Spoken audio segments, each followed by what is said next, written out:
स्वागत है आप सभी लोगों का।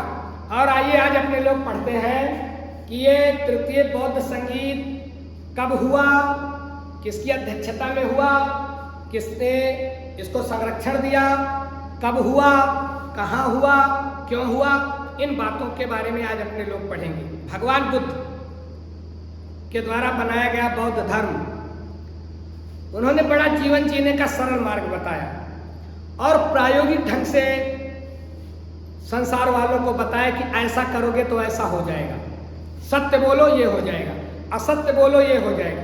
मतलब प्रयोग के करके दिखाया। भगवान बुद्ध ने एक होता है ना, विज्ञान आओ करके सीखे, तो ऐसे जीवन को उन्होंने विज्ञान की तरह बताया कि जीवन आओ करके सीखे, ऐसा करो ऐसा मिलेगा। भगवान बुद्ध जीवन की जटिल से जटिल समस्याओं का मुस्कुराते हुए चंद शब्दों में समाधान कर देने वाले, बड़ी से बड़ी समस्या लेकर के कोई आता था, कोई भभूत नहीं, कोई अगरबत्ती नहीं, कोई मोमबत्ती नहीं, कोई हवन नहीं, कुछ भी नहीं। भगवान मुस्कुराते मुस्कुराते समस्या का समाधान कर देते थे और समस्या जिसके साथ होती थी वो भी मुस्कुराता हुआ चला जाता था, उसकी समस्या खत्म। क्योंकि वो कहते थे कि समस्या मन की उपज है, समस्या कहीं है थोड़े। ऐसे भगवान बुद्ध, शायद इतना ऊर्जावान व्यक्तित्व अभी तक धरती पर उतरा नहीं है जितने ऊर्जावान भगवान बुद्ध थे। लेकिन जब भगवान बुद्ध ना रहे तो जैसा हर संस्था के साथ होता है, तो आपस में खींचातानी बढ़ी। बुद्ध वाला गुण तो किसी के पास ना था, लेकिन बुद्ध बनने की चाहत कि उनके जैसा सम्मान हो, सब कुछ उनके जैसा हो और गुण उनके जैसा एक भी ना हो। ये कैसे संभव है? किसी कवि ने कितनी प्यारी पंक्ति लिखी है कि बड़े न हुजे गुणन बिन बिरद बड़ाई पाए, कहत धतूरो सो कनक गहनो गढ़ो न जाए। बड़े न हुजे गुणन बिन, बिना गुण के आप बड़े नहीं हो सकते। अगर आपके पास गुण नहीं है आप बड़े नहीं। बड़े न हुजे गुणन बिन, बिना गुण के आप बड़े नहीं हो सकते। बिरद बड़ाई पाए, झूठी मूठी प्रशंसा आपकी कर दी जाए, आपका नाम राम रख दिया जाए, कृष्ण रख दिया जाए और बुद्ध रख दिया जाए, आप बुद्ध हो जाओगे? नहीं। बड़ो न हुजे गुणन बिन बिरद बड़ाई पाए और कहा धतूरो सो कनक। कनक मतलब सोना, और कनक धतूरे को भी कहते हैं। गोल्ड कनक और धतूरा कनक, दोनों कनक। तो धतूरे का नाम कनक रखने से धतूरा कनक हो जाएगा, सोना हो जाएगा। गोल्ड जैसा गुण रखेगा कभी नहीं रखेगा। कहा धतूरो सो कनक, सोना धतूरे से कहता है, ए मिस्टर तुम मेरे जैसे नहीं हो सकते, गहनो गढ़ो न जाए, तुमसे गहना न बनेगा, तुमसे कोई गहना न बनवाएगा। क्यों? क्योंकि तुम्हारे ऊपर एक हथौड़ी मारेगा सुनार, तुम चकनाचूर हो जाओगे और मेरे ऊपर हथौड़ी की हथौड़ी पड़ेगी, मैं बढ़ता जाऊंगा। सोने की खासियत है, सबसे विज्ञान कहता है 1 ग्राम सोना, 1 ग्राम सोना, 1 ग्राम सोने को पीटते पीटते आप 2 किलोमीटर में बढ़ा सकते हो। सोना कहता है तुम्हारा नाम कनक रख दिया गया तो तुम कनक जैसे हो जाओगे। बड़े न हुजे गुणन बिन बिरद बड़ाई पाए, कहा धतूरो सो कनक गहनो गढ़ो न जाए। तुम्हारा गहना नहीं बनेगा, धतूरे पर एक हथौड़ी मारो चकनाचूर। तो भैया जैसे नाम कनक कनक रख देने से धतूरा गोल्ड नहीं हो जाता, दोनों का नाम समान रखने से धतूरे के अंदर सोने का गुण नहीं आ जाता, वैसे बुद्ध की कुर्सी पर बैठने से कोई भगवान बुद्ध हो जाएगा? कभी नहीं होगा। तो यही समस्या खड़ी हो गई। इन्हीं सब समस्याओं के लिए अब बौद्ध धर्म में बहुत सारे अराजक तत्व प्रवेश कर गए। धन के लोभी लोग आ गए, जबकि भगवान बुद्ध ने संग्रह को पाप बताया था। संग्रह करना महापाप है भगवान बुद्ध के शब्दों में। और इनके जो चेले आए ये संग्रह करने लगे, 3 पीढ़ी के लिए व्यवस्था करने लगे, तो झंझट खड़ा हो गया। तो बहुत सारे अराजक तत्व भी संघ में सम्मिलित होने लगे। उनको निकालने के लिए और जो भगवान बुद्ध के सच्चे समर्थक थे, सच्चे इनके शिष्य थे, वो परेशान हो गए। तो ये लोग पहुंचे तत्कालीन शासक सम्राट अशोक के पास। सम्राट अशोक के नाम को कौन नहीं जानता हिंदुस्तान में, महाप्रतापी शासक। और ये सम्राट जो अशोक थे ये बौद्ध धर्म से तब प्रभावित भी हो चुके थे। कहा जाता है कि बौद्ध धर्म के एक भिक्षु दो भिक्षुओं से बहुत प्रभावित हुए। एक तो थे निग्रोथ, ध्यान रखेंगे इनका नाम। एक भिक्षु था निग्रोथ और एक थे उपगुप्त। कहीं कहीं आपको मिलेगा निग्रोथ, कहीं कहीं आपको मिलेगा उपगुप्त। इन दोनों के से बौद्ध धर्म की शिक्षा पाकर के अशोक बहुत प्रभावित हुए और उन्होंने बौद्ध धर्म स्वीकार कर लिया। कलिंग नरसंहार के बाद हृदय परिवर्तित हुआ और बौद्ध धर्म स्वीकार किया, क्योंकि हिंसा का बौद्ध धर्म में कोई स्थान नहीं है। बौद्ध धर्म की पहली शिक्षा है अहिंसा। मन से, वाणी से, कर्म से किसी को पीड़ा मत पहुंचाओ। तो इन की शिक्षा से प्रभावित होकर के अशोक ने बौद्ध धर्म स्वीकार कर लिया। अब भिक्षुओं ने जब अशोक से बताया कि संघ में ऐसे झंझट चल रही है और सब बहुत दुष्ट लोग आ गए हैं, तो सम्राट अशोक के ही संरक्षण में तृतीय बौद्ध संगीत बुलाया गया। तो तृतीय बौद्ध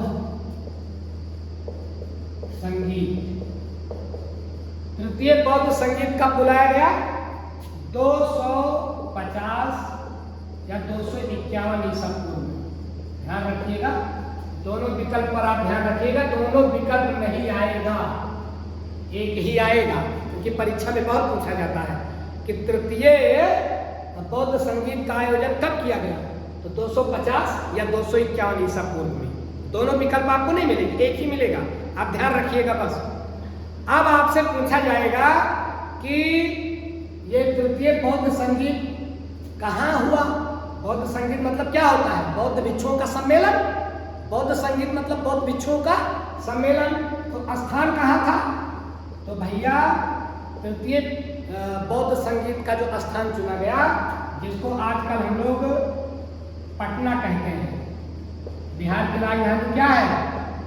पटना। बिहार राज्य की राजधानी पटना। तो उसी को पुराने जमाने में क्या बोला जाता था? पाटलिपुत्र। और पाटलिपुत्र जो आजकल पटना है, ध्यान रखिएगा। और वहां भी एक स्थान है अशोक रामा। स्थान का नाम याद रखिएगा। अगर आपसे और डीप में पूछ लिया तो अशोक रामा भी याद रखिएगा। तो पाटलिपुत्र के अशोक रामा नामक स्थान पर तृतीय बौद्ध संगीत, तृतीय बौद्ध भिक्षुओं का सम्मेलन बुलाया गया। क्यों बुलाया गया? तरह तरह के जो दुष्ट लोग प्रवेश कर गए थे संघ में, उनको निकालने के लिए और कुछ और समस्याओं का समाधान करने के लिए। अब प्रश्न ये उठता है कि तृतीय बौद्ध संगीत के संरक्षक कौन थे? तो संरक्षक मतलब वही शासक कौन था? तो अभी अभी मैंने आपको बताया कि अशोक महान, जिनको दुनिया अशोक महान के नाम से जानती है। अब ये तृतीय बौद्ध संगीत के संरक्षक हो गए और उस समय यही शासक हुआ करते थे। हम सभी लोग जानते हैं कि अशोक का वंश कौन सा था? मौर्य वंश। कभी कभी आपसे प्रश्न पूछ लेता है कि फला बौद्ध संगीत के शासक का वंश बताइए। आजकल की परीक्षाएं बड़ी उल जलूल मतलब डीप तक प्रश्न पूछ लेते हैं, जो हम लोग सोचे भी ना हो। तो अगर पूछ रहा है कि तृतीय बौद्ध संगीत के संरक्षक का वंश, तो मौर्य वंश। और संरक्षक कौन था? तो सम्राट अशोक। पक्की हो गई बात। और ध्यान रखें, तृतीय बौद्ध संगीत के अध्यक्ष कौन थे? तो पहले भी चर्चा आपसे की गई है। अध्यक्ष कौन बनता है? जो विद्वान भिक्षु होता है। बौद्ध धर्म के जो अनुयायी होते हैं, जो सब अपना वेशभूषा धारण करते हैं बुद्ध जैसी, वही भिक्षु कहलाते हैं। अब उन्हीं भिक्षुओं में जो विद्वान होता है, वही उसकी अध्यक्षता करता है। तो तृतीय बौद्ध संगीत की अध्यक्षता किसने की? तृतीय बौद्ध संगीत की अध्यक्षता की थी मोगली पुत्र तिस्सा। मोगली नाम थोड़ा उल्टा सीधा है, याद रखिएगा। मोगली पुत्र तिस्सा, इनकी अध्यक्षता में हुआ तृतीय बौद्ध संगीत। और ये क्या थे? भिक्षु थे, विद्वान भिक्षु थे। कंफर्म हो गया? ये तो हुआ कि कब हुआ, कहां हुआ, किसके संरक्षण में हुआ, किसकी अध्यक्षता में हुआ। अब प्रश्न ये उठता है कि तृतीय बौद्ध संगीत में क्या क्या किया गया, ये सबसे महत्वपूर्ण प्रश्न है। तो तृतीय बौद्ध संगीत में बौद्ध भिक्षुओं ने सम्राट अशोक से कहा कि इसमें बहुत सारे अराजक तत्व प्रवेश कर गए हैं, संघ को भ्रष्ट कर रहे हैं। लोभ को भगवान बुद्ध ने पाप माना था। ज्यादा वस्तु का संग्रह नहीं, लोभ रहेगा तभी वस्तु का संग्रह होगा। और जो नए नए भिक्षु आए ये उसी वेशभूषा की आड़ में अपना धन संग्रह करने में लग गए, गंदे गंदे विचार प्रसारित करने लगे। तो बौद्ध भिक्षुओं ने कहा सम्राट अशोक से कि ऐसे लोगों को निकालिए। परिषद ने मतलब संघ ने इस मीटिंग में 60,000, थोड़े नहीं 60,000 महासांगिक जासूस को निकालने के लिए कहा गया। कितने लोगों को? 60,000 महासांगिक जासूस कहा गया कि जासूसी कर रहे हैं, बौद्ध धर्म को कमजोर कर रहे हैं, इनको निकालने का प्रस्ताव रखा। अब ये वो लोग थे जो बौद्ध धर्म को कहा जाता है कि पटरी से हटाना चाहते थे। तो ऐसे लोगों को बाहर निकालने के लिए प्रस्ताव रखा गया। दूसरा सबसे बड़ा काम किया गया कि पॉलीकैनन शब्द सुने हो? पॉलीकैनन, पॉली एक भाषा है। भगवान बुद्ध के जो ग्रंथ हैं त्रिपिटक, उसी को बोला जाता है पॉलीकैनन बोले या त्रिपिटक। त्रिपिटक का मतलब, त्रि माने 3, पिटक मतलब पेटी। तो 3 पेटियां, 3 किताबें, 3 बक्से, और 3 बक्सों में मतलब 3 किताबों को कहा गया पॉलीकैनन या त्रिपिटक। तो ये जो 3 किताबें थी इनको पुनर्मूल्यांकित किया गया, इनका मूल्यांकन किया गया कि मान इनको फिर से इनका समायोजन किया गया। तृतीय बौद्ध संगीत में पुनर्मूल्यांकन किया गया। कहीं उसमें कोई ऐसी बात तो नहीं मिल गई है कि किसी को उसमें से प्रवेश करने की गली मिल जाए गलत लोगों को। तो कौन कौन से ये पॉलीकैनन कौन कौन से हैं, त्रिपिटक कौन कौन से हैं, बौद्ध धर्म के 3 पेटियां, 3 पुस्तकें कौन कौन सी हैं, अपने लोगों ने पहले भी पढ़ा है। एक पुस्तक तो कौन सी है? एक पुस्तक है जो है विनय पिटक। विनय पिटक, इसमें क्या है?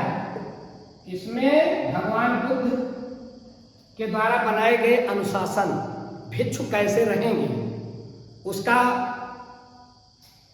इसमें संकलन किया गया है विनय पिटक में। दूसरा पिटक है सुत्त पिटक। सुत्त पिटक में क्या है? सुत्त पिटक में भगवान बुद्ध की शिक्षाएं हैं। भगवान बुद्ध ने कौन कौन सी शिक्षा दी है उनके उपदेशों का संग्रह है सुत्त पिटक। और एक पिटक और एक पेटी आई और एक किताब आई, कौन सी? अधिधम्म पिटक। अधिधम्म पिटक। अब ये अधिधम्म पिटक कौन सी पेटी है, कौन सी किताब है? इसमें गहरी बातों को बताया गया है, दर्शन है, तत्व मीमांसा है, मतलब बहुत डीप। अगर कोई डीप में उतरना चाहता है तो अधिधम्म पिटक। ये जो तीनों पेटियां हैं, ये जो तीनों पुस्तकें हैं बौद्ध धर्म की त्रिपिटक। आपसे बहुत प्रश्न पूछता है कि बौद्ध धर्म के त्रिपिटक कौन है? तो यही है भैया, विनय पिटक, सुत्त पिटक, अधिधम्म पिटक। और इसी को बोलते हैं पॉलीकैनन। तो पॉली क्या है? पॉली एक भाषा है। ये सब पॉली भाषा में लिखी गई थी, उस समय की बोलचाल की भाषा थी पॉली भाषा, तो इसीलिए इसको बोला गया पॉलीकैनन। तो त्रिपिटक का पुनर्मूल्यांकन किया गया। और आप लोग ध्यान रखें कि इसी तृतीय बौद्ध संगीत के बाद सम्राट अशोक के पुत्र महेंद्र, खूब नाम सुना है, और इनकी बिटिया संघमित्रा, दोनों को बौद्ध धर्म के प्रचार के लिए अशोक ने भेज दिया। तृतीय बौद्ध संगीत के बाद अपनी बेटी और अपना बेटा दोनों बौद्ध धर्म को समर्पित कर दिया। किसने? सम्राट अशोक ने। दोनों को बौद्ध धर्म की शिक्षाओं का प्रचार करने के लिए भेजा गया। तो भैया ये छोटी सी जानकारी रही तृतीय बौद्ध संगीत की। ऐसे ही अन्य जानकारियों के साथ आगे भी मिलेंगे।